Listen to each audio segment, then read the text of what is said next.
What happens when one of the most controversial members of the British royal family sits down with America's most fearless interviewer? You won't believe what unfolds when Prince Harry faces off against Megyn Kelly in what quickly becomes the most explosive television moment of the year. This isn't just another celebrity appearance gone wrong. This is a masterclass in how royal entitlement crashes headfirst into journalistic integrity, and the results are absolutely devastating. Before we get into this incredible story, make sure you hit that subscribe button and drop a comment below, because you're not going to believe what unfolds when these two powerhouses collide on live television. The atmosphere in the studio was electric from the moment Prince Harry walked onto the set. You could feel the tension crackling through the air as he settled into the guest chair across from Megyn Kelly, who was already armed with her signature steely gaze and a stack of research that would make any publicist break out in a cold sweat. The Duke of Sussex appeared confident, almost cocky, as he adjusted his microphone and flashed that familiar Windsor smile, the same one that had charmed millions, but was about to meet its match. Kelly opened with what seemed like a softball question about Harry's recent charitable initiatives, but even seasoned viewers could detect the subtle edge in her voice. Prince Harry, you've been quite vocal about your commitment to various causes since stepping back from royal duties. Tell us about your latest project. Her tone was professional, measured, but there was something lurking beneath the surface, a hint of skepticism that would soon explode into full view. Harry launched into his prepared talking points about mental health awareness and his foundation's work with veterans, speaking with the practiced ease of someone who had given this speech countless times before. But Kelly wasn't interested in the rehearsed responses. She was watching, waiting, like a predator sizing up its prey. "That's fascinating," she interjected, cutting him off mid-sentence. "But I have to ask, isn't it a bit ironic that someone who abandoned their family responsibilities is now lecturing the world about duty and service?" The question hit like a lightning bolt. Harry's composure faltered for just a moment, a brief flash of annoyance crossing his features before he attempted to regain control. "I think there's been a lot of misunderstanding about the decisions my wife and I made," he replied, his voice taking on a defensive tone. "We didn't abandon anything. We chose to step back to protect our family and find our own path to service." Kelly leaned forward, sensing blood in the water. "Your own path to service? Is that what we're calling multi-million-dollar Netflix deals and all books now?" The studio audience was dead silent, hanging on every word, as the temperature in the room seemed to drop several degrees. Harry's jaw tightened visibly, his knuckles whitening as he gripped the armrests of his chair. "I think you're mischaracterizing our situation," Harry shot back, his royal breeding beginning to crack under pressure. "Everything we've done has been about creating positive change and telling our truth. Something I'm sure you can understand as a journalist." The last word dripped with barely concealed disdain, a calculated attempt to turn the tables that only served to fuel Kelly's fire. "Oh, I understand truth very well," Kelly replied with a razor-sharp smile. "Which is why I find it so interesting that your version of truth seems to change depending on which interview you're giving or which book you're promoting. Just last month, you claimed the royal family was supportive of your decision to leave, but in your memoir, you painted them as villains. Which version should we believe?" Harry's facade was crumbling before the cameras, his carefully constructed image of the wounded but noble prince beginning to reveal something much less flattering underneath. "You're taking things out of context," he snapped, his voice rising slightly. "The relationship with my family is complicated, and it's evolved over time. That doesn't make me a liar." "Complicated," Kelly repeated, savoring the word like fine wine. "That's one way to put it. Another way might be to say you've made a career out of victimizing yourself while profiting from your family's private pain. Tell me, Your Royal Highness, how much money have you made from trashing your grandmother, your father, and your brother on international television?" The question landed like a nuclear bomb. Harry's face flushed red, his breathing becoming visibly labored as he struggled to maintain even a semblance of dignity. The studio was so quiet you could hear a pin drop, everyone sensing that they were witnessing something unprecedented unfold in real time. This wasn't just an interview anymore. It was a public execution, and Megyn Kelly was wielding the axe with surgical precision. "How dare you?" Harry whispered, his voice trembling with rage. "You have no idea what my family has put me through. The racism, the betrayal, the complete lack of support when my wife and I needed them most. I've tried to protect them, but I won't be silenced about the truth of what happened." Kelly's eyes gleamed with the satisfaction of a hunter who had successfully cornered their quarry. "The truth, or your truth? Because from where I'm sitting, it looks like you've found a very profitable way to monetize your grievances. Every time your relevance starts to fade, out comes another revelation, another interview, another book deal. It's almost like you've turned family dysfunction into a business model." The accusation hung in the air like toxic smoke, poisoning any remaining pretense of civility between them. Harry's hands were visibly shaking now, his royal composure completely shattered as the full weight of Kelly's words sank in. He opened his mouth to respond, but Kelly wasn't finished. She was just getting started, and what came next would push the Duke of Sussex completely over the edge. But that was only the beginning of what would become the most spectacular television meltdown in recent memory, as the real fireworks were still to come. Kelly didn't give Harry even a moment to collect himself before launching her next assault. "Let's talk about your wife, Megyn," she said with surgical precision, knowing she was about to detonate the nuclear option. "You've repeatedly claimed she was the victim of racist attacks from the British press, but isn't it convenient that these allegations only surfaced after negative stories about her behavior started coming out? Stories from palace staff who worked with her directly?" Harry's entire body went rigid, his eyes flashing with a dangerous intensity that made the studio crew visibly uncomfortable. "Don't you dare," he hissed through clenched teeth. "Don't you dare try to minimize what she went through. The harassment, the lies, the coordinated campaign to destroy her reputation. You have no idea what we endured." "Oh, but I do have an idea," Kelly shot back, her voice dripping with mock sympathy. "I have an idea because I've done my homework. I've spoken to former palace staff. I've reviewed the timeline of events, and what I see is a pattern. Every time Megyn faced legitimate criticism for her actions, the way she treated staff, the expensive renovations, the private jet flights while preaching about climate change, suddenly it became about race. It's almost like victimhood became your get-out-of-jail-free card. The accusation was so inflammatory, so deliberately provocative, that several audience members audibly gasped. Harry looked like he was about to leap across the desk and throttle Kelly with his bare hands.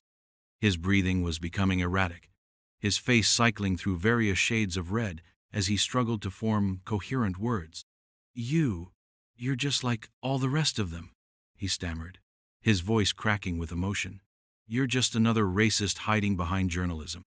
My wife is a saint, and she was crucified by people like you who couldn't stand to see a strong, intelligent woman of color succeed in the royal family." Kelly's smile widened, sensing she had struck the deepest possible nerve. "A saint? Is that what saints do?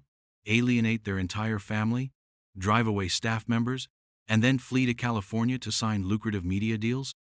Because from where I'm sitting, it looks more like someone who couldn't handle the pressure of actual royal duty decided to burn down the institution rather than admit they weren't cut out for the job." "Shut up!" Harry exploded, his composure finally snapping completely.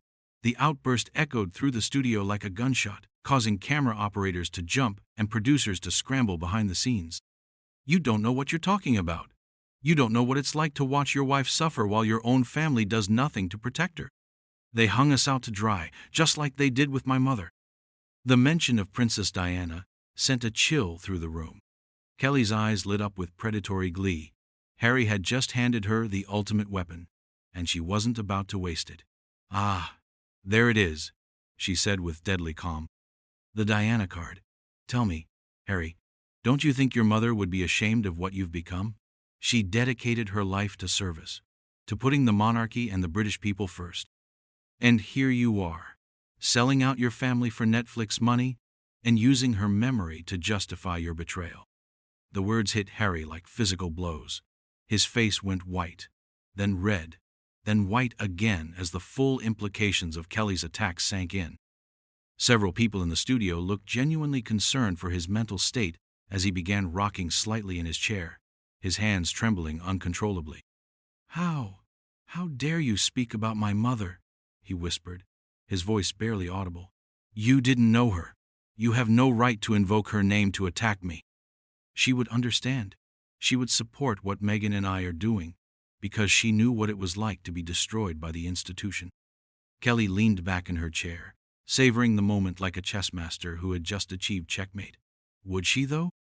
Because from everything I've read about Princess Diana, she never gave up on her royal duties, even when things got difficult. She never fled to another country to make millions by trashing her children's father and grandparents. She found ways to serve while working within the system, not by burning it all down for personal profit. Harry was shaking visibly now, his royal breeding completely abandoned as raw emotion took control. "You don't understand anything!" he screamed, spittle flying from his lips. "The system killed my mother. It chewed her up and spat her out, and it was trying to do the same thing to my wife. I wasn't going to let history repeat itself." "So instead, you chose to repeat history in a different way," Kelly countered mercilessly. "Instead of being the victim, you became the perpetrator. Instead of being destroyed by the media, you became the one doing the destroying. Every interview you give, every book you write, every documentary you produce, you're doing exactly what the tabloids did to your mother, except you're doing it to your own family." The comparison was so brutal, so cutting, that it seemed to physically wound Harry. He doubled over slightly, as if Kelly's words had actually struck him in the stomach. The studio audience was completely silent now, transfixed by the psychological warfare playing out before their eyes. That's not. You're twisting everything," Harry gasped, struggling to form coherent thoughts. "We're telling our truth. We're fighting back against the lies and the cover-ups and the racism. Someone has to hold them accountable." "Accountable?" Kelly laughed, but there was no humor in it, only cold, calculated cruelty. "You want to talk about accountability? Let's talk about accountability. When are you going to be held accountable for abandoning your military patronages? When are you going to be held accountable for breaking your grandmother's heart in her final years? When are you going to be held accountable for turning your brother's children into tabloid fodder for your own financial gain?" Each question was like a dagger thrust, systematically destroying what remained of Harry's psychological defenses. He was hyperventilating now, his chest rising and falling rapidly as panic began to set in. The carefully constructed image of the wounded but noble prince had been utterly obliterated, replaced by something much more pathetic, a man having a very public nervous breakdown. "Stop," he pleaded, his voice breaking. "Just stop. You don't understand the pressure, the expectations, the way they controlled every aspect of our lives. We had to get out. We had to save ourselves and our children from becoming part of their machine." But Kelly wasn't done. She was moving in for the kill, preparing to deliver the final blow that would send Harry over the edge completely. Kelly's voice dropped to a whisper, forcing everyone in the studio to lean in as she prepared to detonate her final explosive device. "You know what I find most interesting about all of this, Harry? You keep talking about protecting your children, about breaking the cycle, about being a better father than yours was. But tell me, what kind of father makes millions of dollars by publicly humiliating his children's grandfather and uncle? What kind of father ensures that his kids will grow up knowing their daddy got rich by destroying their family's reputation?" The question hung in the air like a toxic cloud.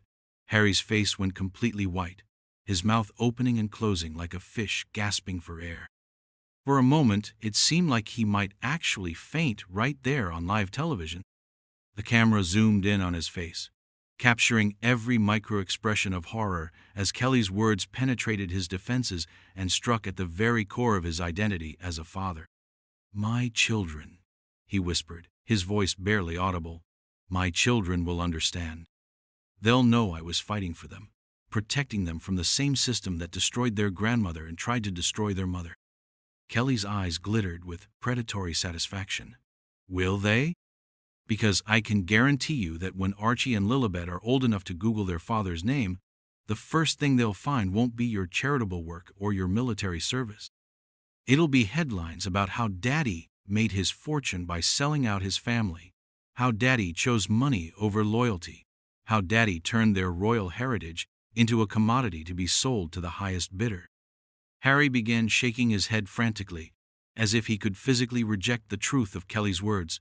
No, that's not. You're wrong. They'll understand that I was trying to break free from a toxic system. They'll be proud that their father had the courage to stand up and tell the truth. The truth? Kelly's voice rose with theatrical incredulity. Let's talk about truth, shall we? The truth is that you were born into unimaginable privilege. You had access to the best education, the finest opportunities, the chance to serve your country and make a real difference. And when things got a little bit difficult, when your wife couldn't handle the pressure of royal life, you threw it all away and moved to California to become a celebrity. That's your truth, Harry. You're not a freedom fighter. You're a quitter. The word quitter seemed to physically stagger Harry. He gripped the arms of his chair so tightly his knuckles turned white, his breathing becoming increasingly labored. I'm not a quitter, he gasped, but his voice lacked any conviction. I'm a survivor. I'm someone who chose love over duty, family over institution. Kelly laughed, a harsh, mocking sound that echoed through the silent studio. Love over duty? Is that what you call it when you abandon your military patronages? Those veterans who looked up to you, who saw you as their champion, did you choose love over duty when you walked away from them too? Or was it just easier to make Netflix documentaries about mental health than actually do the hard work of supporting the men and women who served alongside you? Harry's composure finally snapped completely. He shot up from his chair so violently that it nearly toppled backward, his face contorted with rage and anguish. You don't know anything, he screamed, his voice cracking with the intensity of his emotion. You sit there in your ivory tower, judging people you've never met, situations you've never experienced. You have no idea what it's like to live under that kind of scrutiny, that kind of pressure. The studio erupted into chaos. Security guards stepped forward uncertainly, unsure whether to intervene. Camera operators zoomed in for close-ups as Harry began pacing back and forth like a caged animal, gesticulating wildly as years of pent-up frustration poured out of him. Kelly remained perfectly calm, her voice steady as she delivered her final, devastating blow. You're right, Harry. I don't know what it's like to be born into the British royal family, but I do know what it's like to have integrity. I know what it's like to face criticism and pressure without running away to another continent. And I know what it's like to tell the truth without expecting to get paid millions of dollars for it. She paused, letting her words sink in before delivering the coup de grace. The saddest part about all of this isn't that you've betrayed your family or abandoned your country. The saddest part is that you've convinced yourself you're the hero of this story, when everyone else can see exactly what you really are. A spoiled, entitled man-child who couldn't handle being anything less than the center of attention. The words hit Harry like a physical assault. His face cycled through a rapid succession of emotions: rage, hurt, confusion, and finally, something that looked almost like recognition. For a brief moment, it seemed like Kelly's brutal assessment might actually penetrate his defenses and force him to confront some uncomfortable truths about himself. But instead of self-reflection, Harry chose defiance. I don't have to listen to this, he said, his voice shaking with barely controlled fury. I don't have to sit here and be attacked by someone who makes a living destroying people on television. You're everything that's wrong with media, everything that drove my mother to her death. He began fumbling with his microphone, his hands shaking so badly he could barely manage to unclip it from his shirt. This interview is over. I'm done with this charade. Done with people like you who think they can tear down anyone they want for ratings and clicks. Kelly watched his meltdown with evident satisfaction, her voice remaining perfectly composed as Harry continued his tirade. I think we've all learned something valuable here today, she said to the camera, completely ignoring Harry's breakdown. We've learned what happens when privilege meets accountability, when victimhood meets reality. Harry finally managed to remove his microphone and hurled it toward Kelly's desk, where it clattered against her coffee mug with a sharp crack. You people are monsters, he spat, his voice breaking with emotion. "All of you. You destroyed my mother. You tried to destroy my wife, and now you're trying to destroy me. But I won't let you. I won't give you the satisfaction." With that, he turned and stormed toward the exit, his security team scrambling to keep up with him. But Kelly wasn't finished. She had one final parting shot to deliver. "Running away again, Harry?" she called after him, her voice carrying clearly across the stunned studio. "I guess old habits really do die hard." Harry froze in the doorway, his shoulders tensing as if he might turn around for one final confrontation. For a moment, the entire studio held its breath, waiting to see if the Duke of Sussex would completely lose control on live television. But instead, he straightened his shoulders and walked out without another word, leaving behind a trail of destroyed credibility and shattered dignity. Kelly turned back to the camera with a satisfied smile, her composure never wavering despite the chaos that had just unfolded. Well, there you have it, folks. When confronted with hard truths and legitimate questions, Prince Harry chose to do what he always does: run away and blame everyone else for his problems. I guess we now know why the royal family was so eager to let him go. The studio remained in stunned silence for several seconds before erupting into a mixture of applause and shocked murmurs. Kelly calmly straightened her papers and prepared for the commercial break, looking for all the world like she had just conducted a perfectly normal interview rather than orchestrating one of the most spectacular public humiliations in television history. As the cameras cut away and the studio lights dimmed, one thing was abundantly clear. Megyn Kelly had just delivered a masterclass in journalistic warfare, and Prince Harry had been completely and utterly destroyed in the process. The boy who would never be king had finally met his match, and the results were absolutely devastating to witness.